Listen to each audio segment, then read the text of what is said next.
How does the healing and teaching ministry of Jesus, this proclamation of the kingdom of God, and its manifestation through the sacramental mysteries continue in time through the church?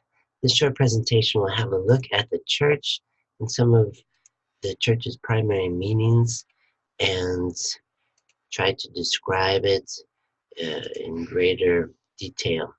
First, beginning with this concept of the church as the bride of Christ. For the New Testament, this is one of the predominant images for the church in relation to Jesus. The church is the bride in relation to Christ, the bridegroom.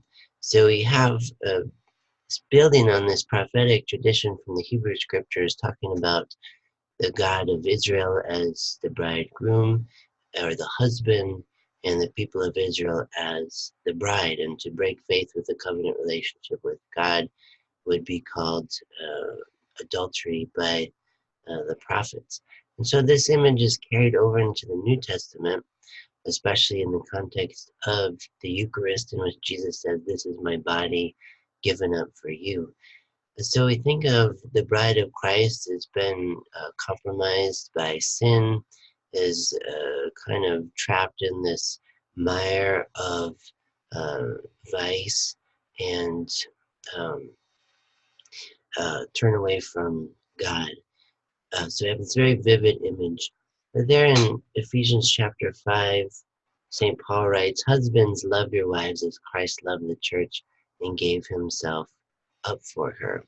So there we have that image of Christ the bridegroom and the church the bride. So a very beautiful nuptial image to think about the church, not merely as an institution or some kind of political or social organization, but the church has this mystical relationality with God above all. So where do we get this term church, or even ecclesiology, which is the study of the church, the science that deals with the topic of the church? From the Greek verb kaleo, which means to call, and the Greek noun ekklesia, which means an assembly or church. Also related is the Greek noun kyriake, which means to belong to the Lord.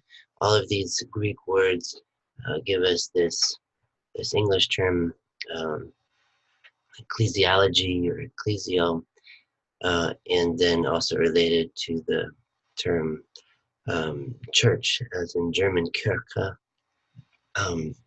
this assembly that God has called into being.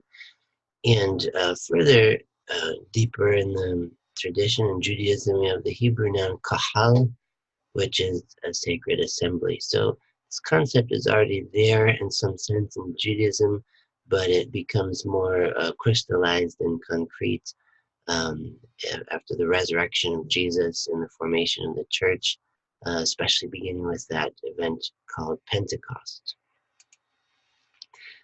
So the church has 4 marks that we profess in the Creed. I believe in one holy Catholic and apostolic church. And these marks of the church help to define the church in a more comprehensive way. First of all, there's a unity of the church. We read a text like Ephesians chapter 4, verses 1 through 6. Paul, writing from prison, urges the church in Ephesus to live in a manner worthy of the call that you have received, with all humility and gentleness, with patience, bearing with one another through love, striving to preserve the unity of the Spirit through the bond of peace. One body and one Spirit, as you were called also to the one hope of your call. One Lord, one faith, one baptism, one God and Father of all, who is over all and through all and in all. So the church is one. The church is holy. She is set apart from the world, called to a special mission within the world, to sanctify the world, to redeem the world, the extension of the incarnation, resurrection of Christ. in the world. The church is Catholic, meaning not only universal, but implied is diversity. The church is diverse, many different peoples, ethnicities, and races, and language, and culture, and all of this as we get this image in the book of Revelation, an image of heaven. And the church is apostolic, meaning sent out in mission within the world.